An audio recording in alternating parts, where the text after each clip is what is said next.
Hey everybody, what's up and welcome back to the garden. Today we're going to be taking a look at our chrysanthemums. Now we are growing them for cut flowers. We're growing a tall variety, but of course this video also applies to the regular kind of garden mums that you see in the fall at the home improvement store. They're sold just about everywhere, at least where I live.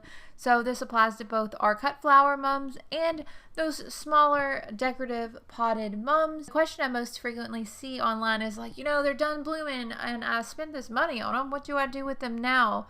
Of course, they look really great and ornamental in the fall. They're really great for, decorating your porch or just whatever you use them for. But it feels kind of wasteful to just, enjoy them for that brief period of time. Here in the garden, mine are just starting to bloom now, but I am going to start preparing for what I'm going to do after the bloom is done, everything like that. In growing chrysanthemums, you want to keep in mind that most chrysanthemums are hardy to zone 5 or 6. I'm here in Kentucky. I'm in zone 6B7, kind of right on the line. And the main thing that I want to do is let my chrysanthemums die back all the way. Here you can see this is my cut flower chrysanthemum bed. I let the plants die back, and in the spring what happens is they start bushing up and promoting new growth again. I didn't give these any special treatment or anything like that, and the same also applies to our potted chrysanthemums. So let's take a look at this growing process from the very beginning. I started at the beginning of this season with some chrysanthemum cuttings from King's Mums.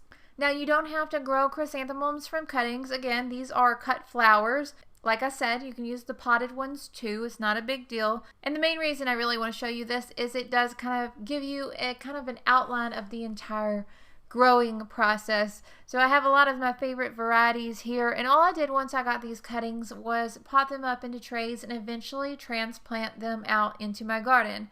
Now if you are keeping the potted chrysanthemums like on your porch or something, obviously you can just go ahead and skip this step. It's not a big deal. I know some people like to plant the potted chrysanthemums actually into their garden. That might be very helpful in helping the plants overwinter naturally wherever your zone is, because growing things in pots can make them more susceptible to cold. You can see here I have my potted chrysanthemum. This is in the spring. You can see that all of that is dyed back in that. The last year's growth has dyed back. It's completely black, and you can see the new growth coming in early spring. Now what I'm going to do is I'm just going to remove this old growth. I probably should have done that the previous season once it had already started to die back, but I just didn't. All I did to care for this chrysanthemum was deadhead the flowers once they had been spent and leave the pot outside. I seriously neglected this chrysanthemum so much, and it didn't matter. It still came back. It overwintered. Everything was fine. I imagine that once it went dormant, I could have stored it in a cool place like an unheated garage or something like that, but I just left mine outside. This whole thing is a process of trial and error. It's important to note, and it will vary depending upon your own growing zone and your climate conditions, everything like that. But once you figure out whether or not these chrysanthemums are hardy to your zone, it's super easy. These plants, these kind of dead plants that we're taking new cuttings from, these are called stools. What I'm doing here in this video is I'm just putting them into a bottle, like a little miniature greenhouse, to kind of help speed up that growth in the springtime. Again, totally not necessary, just something that I like to do just to speed up the growth a little bit, because we are going to be taking cuttings.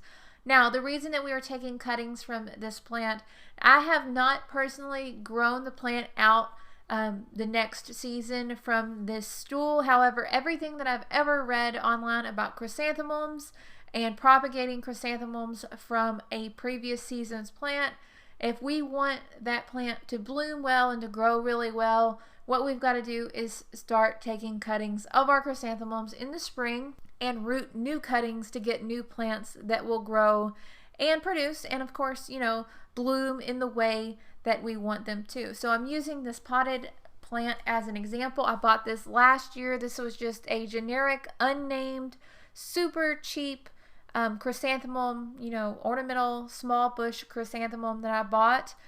And I am taking cuttings of this new growth in the spring. Here in this video, I have the original video. I'll put a card in it right here so you can click the original cuttings video to get more information about how to grow these chrysanthemums from the cuttings. The process is extremely simple. You don't need any kind of special equipment or rooting hormone or anything like that. All you really need is a chrysanthemum plant and a little bit of potting soil, and you can quadruple or more actually the amount of chrysanthemum plants that you had previously at pretty much zero cost. As always, whenever you're propagating plants, you want to make sure that you are not propagating a variety that is patented. You know, we ain't here to break the rules or anything. But like I said, you can get so much for your money with just a little bit of a time investment and a little bit of, you know, forethought in the fall in making sure that you are storing these chrysanthemum potted plants in the right way, making sure that they don't get too cold if you live in a region that is a little bit colder than mine. Overall, I am able to pretty consistently overwinter my chrysanthemum plants without much protection. Some of the varieties that I grow for cut flowers do require just a little bit more care, but generally I find that most of them come back this year. I'm growing chrysanthemums still, and this year I plan on overwintering them in my unheated hoop house, but again, absolutely not necessary. I know a lot of people have had success with adding mulch, planting the plants into the ground and adding a layer of mulch as weather becomes more cold. It really is, like I said, it just depends on where you live. After taking these chrysanthemum cuttings, it usually takes about 2 to 4 weeks for them to begin to take root. Again, it really just depends on the weather where you are and, of course, the humidity. Usually whenever I take chrysanthemum cuttings, I get about a 90 to 100% success rate with the rooting. I do believe chrysanthemums are one of the easiest plants to root, so if you are a total beginner and don't have much experience with gardening, this might be a really good place to start to begin kind of taking cuttings and kind of getting into propagation and things like that. As you can see, as I am cleaning out these jugs that I put them in, I had a really great success rate, especially I think this footage was actually a couple seasons ago. This was my first ever attempt a few seasons ago at taking chrysanthemum cuttings. Even as a total beginner that I was back then, I had great results. Overall, that's really all there is to it. It really is that simple. Like I said, there's the video I've attached to the cards in this with more information about the exact process of taking the chrysanthemum cuttings. If you are interested in that, be sure to check that out. I really appreciate it.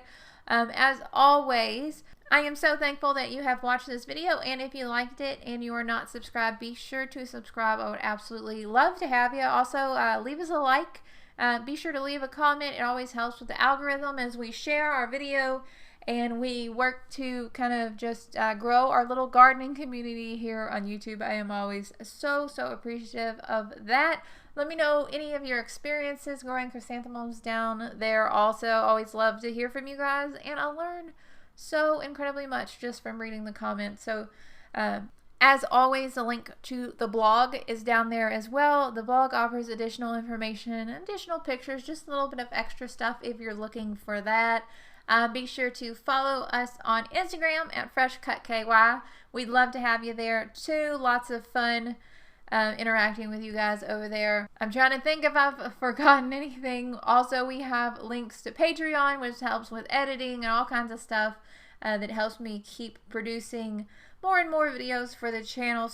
So if you're interested in supporting the channel, that's a good way. Also, we have the soap shop or the wax melt subscription box service, which if you're looking for an awesome gift for a friend and you are looking to support the channel, that also helps me so much. If you're into kind of home fragrance and everything. I feel like I have been rambling on and on for a good bit now, so I'm going to go ahead and let you guys go. I hope that you guys are having such an incredible day. I hope that this video was helpful. I will talk to y'all later. Bye, guys.